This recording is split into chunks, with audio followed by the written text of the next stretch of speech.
You just hit level 60. Congratulations, but now what? There is a lot of content out there, and figuring out where to go first, what to do, what is going to be the most priority to attack is definitely a daunting task. Even if you have played in previous seasons, with the addition of the new seasonal content, it has added even more to the plate. We have more to farm, more to gain, so where do we start? I'm going to break it all down for you and how I attacked and went from Torment 1 to Torment 4 and then started killing Torment bosses, so hopefully this will make your transition much, much easier.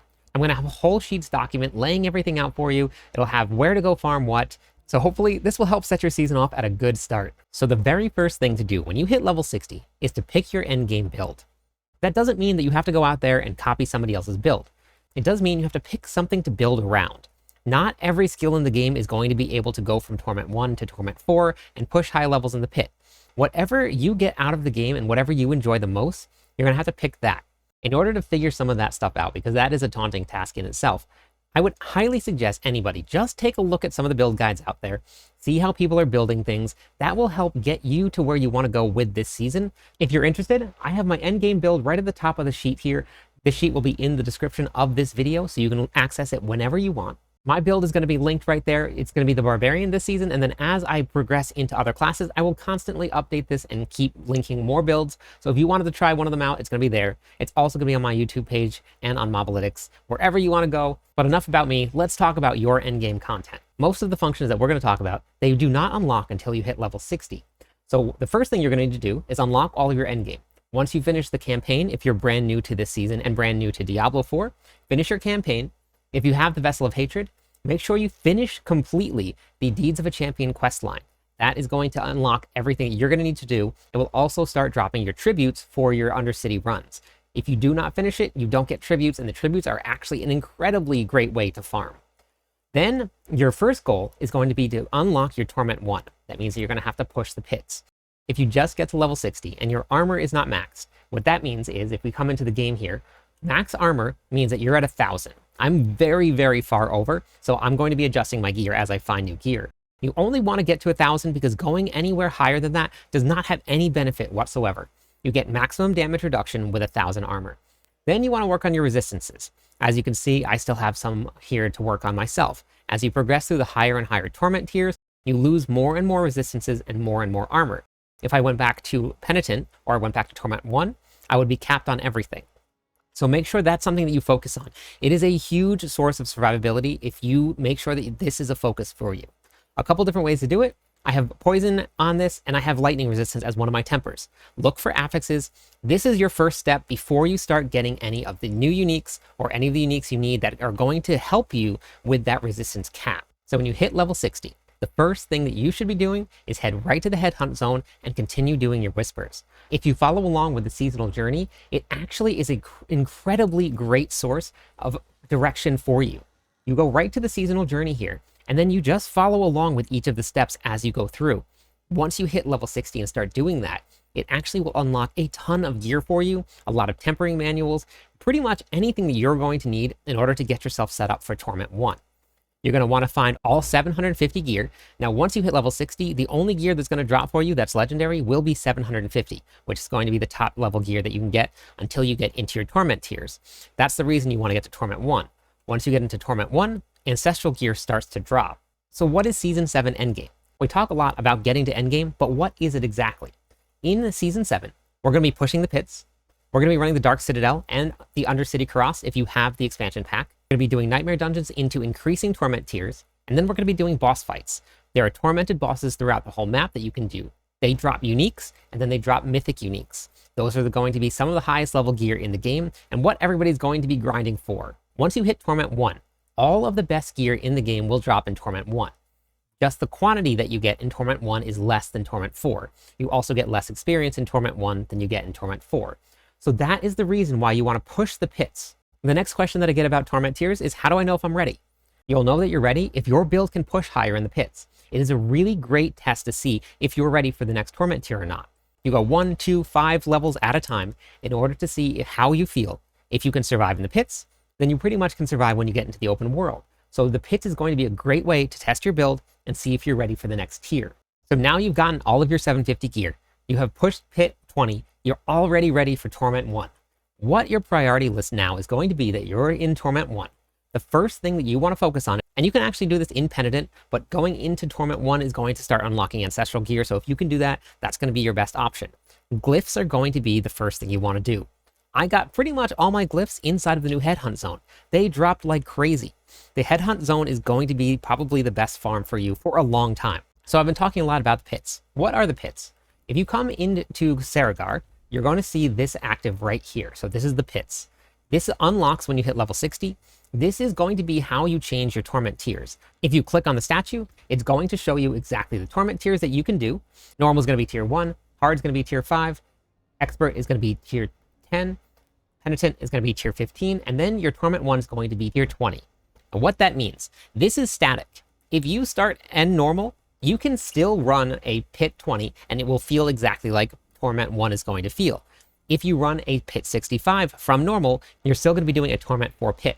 So the static nature of the pits allows you to test your build out. It is a great feature to use.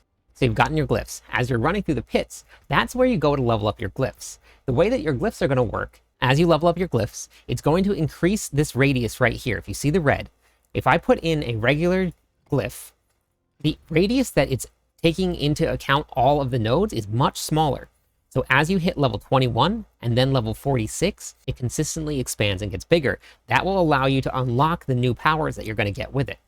If you look right here on the bottom where it says increase earthquake damage, at level 46, these become legendary and gain an additional damage bonus. So when you first start doing the pits, you're going to take all your glyphs to 21 first. Go straight from 1 to 21 on one glyph, and then you work your way through all of them. That will give you the first radius increase and allow you to unlock more of the nodes so you can have these glyphs be active. That's going to give you your first boost of power. Then you slowly work one at a time, taking them higher and higher. Once they all get to 46, then you pick whatever one is your favorite, and then you can level that one up as you get further and further into the pits. So we're now at step C. We've completed some of the pits. We've been leveling up our glyphs. Now we're going to continue the seasonal journey and continue to complete whispers inside the Headhunt Zone. That's going to start to give us more and more GA gear. GA stands for Greater Affix for anybody that is brand new here. The Greater Affix gear is going to be 800 item power. It's going to be the strongest gear in the game. You can know that it's a Greater Affix by looking at the little star right on any of these lines right here. So you're feeling comfortable in Torment 1, you've done a bunch of whispers, you will start getting keys from those whispers that are going to be called the Infernal Horde keys. The Infernal Horde is a great way to get guaranteed Ancestral Unique gear. You go in and you make sure that you always open the equipment chest. That's going to give you a guaranteed Greater Affix, maybe even 2 or 3. After you open that, then you're going to open the material chest. That's going to give you Opticite. That's going to be something you're going to be using for Masterworking later on as you start to upgrade your gear. Masterworking is an incredibly huge source of power, and I'll have a completely separate video on the ins and outs of tempering and Masterworking and why you want to do it and why it's so important. Just as a quick note, don't forget to spend obols on your gear. It really is a good way to get additional gear, target some aspects that you need. The obol vendor is called the Purveyor of Curiosities. So the opal vendor over here, you're going to look for this little bag with a question mark symbol on your map. You go right here to the Purveyor of Curiosities, and then you're going to spend the obols that are down here on the bottom. That's where you get from running the pits, opening things in Hell Tides. All of the chests give you obols. There's a lot of different ways to get it. You can just gamble on your gear, and then eventually you will probably get something good because there is definitely a lot of gear that comes out of this that is really good. Now, if you have the expansion pack, runes play a very vital role in the way that we build builds.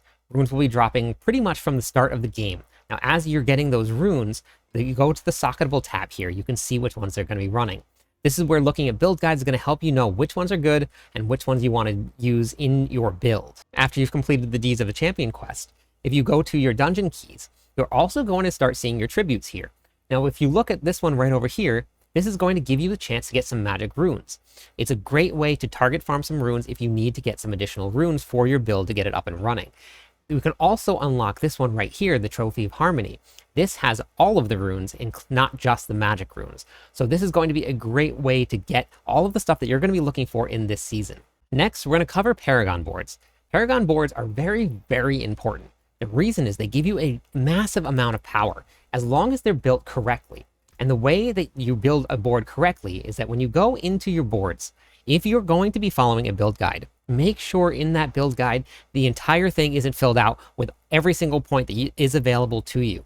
You want to find a build guide that's going to allow you to go from each one of your glyphs to each one of your legendary nodes because you don't want to fill out the whole entire thing.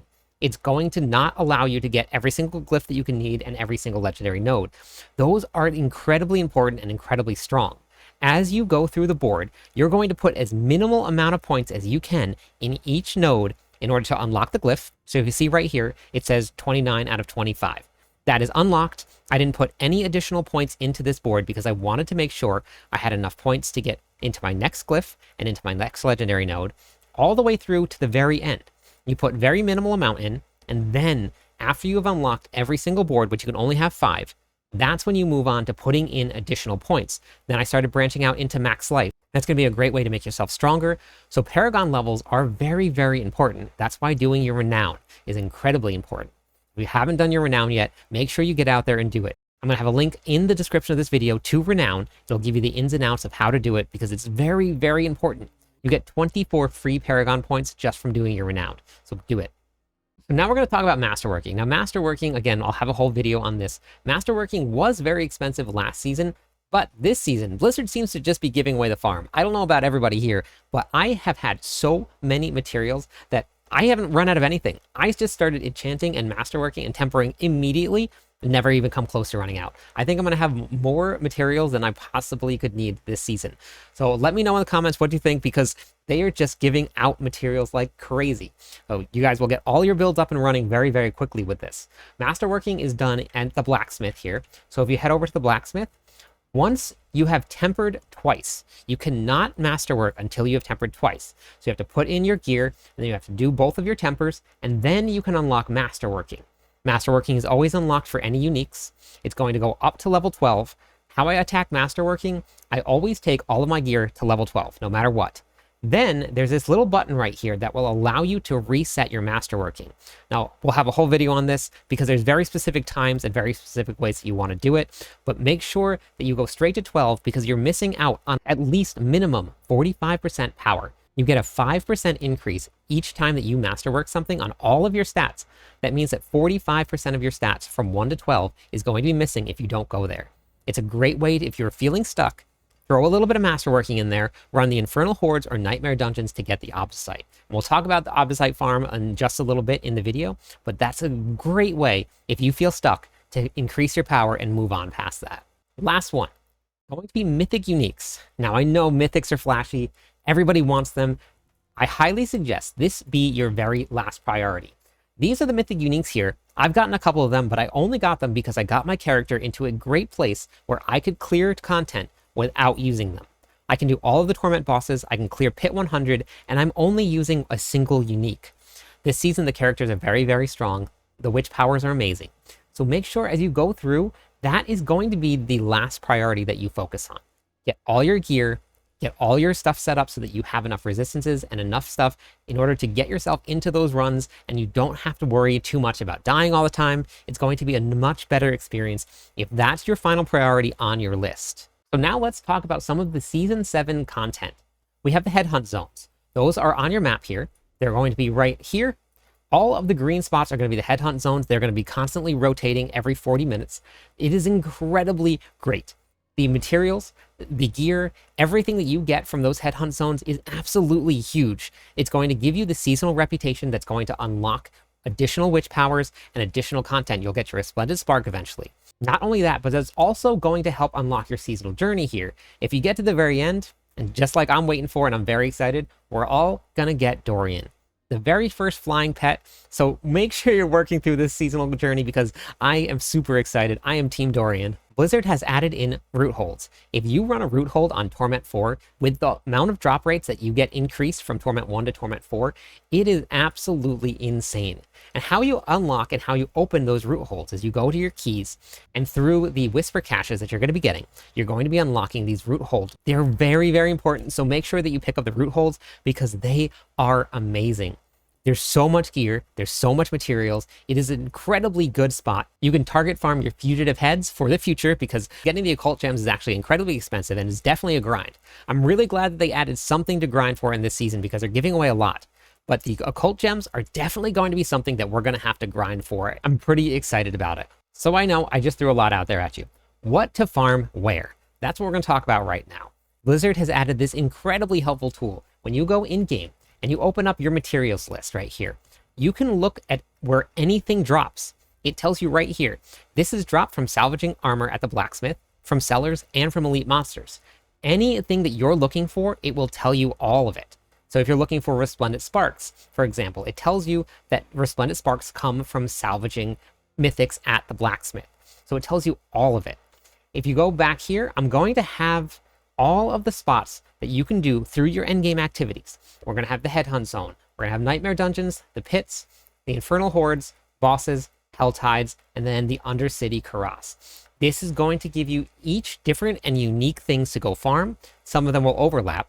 But if you're looking for a great way to go target farm and get your character set up for Torment 4 and a great season, this is going to be the way to go. I'm going to include at the bottom here some unique farming if you wanted to target farm something.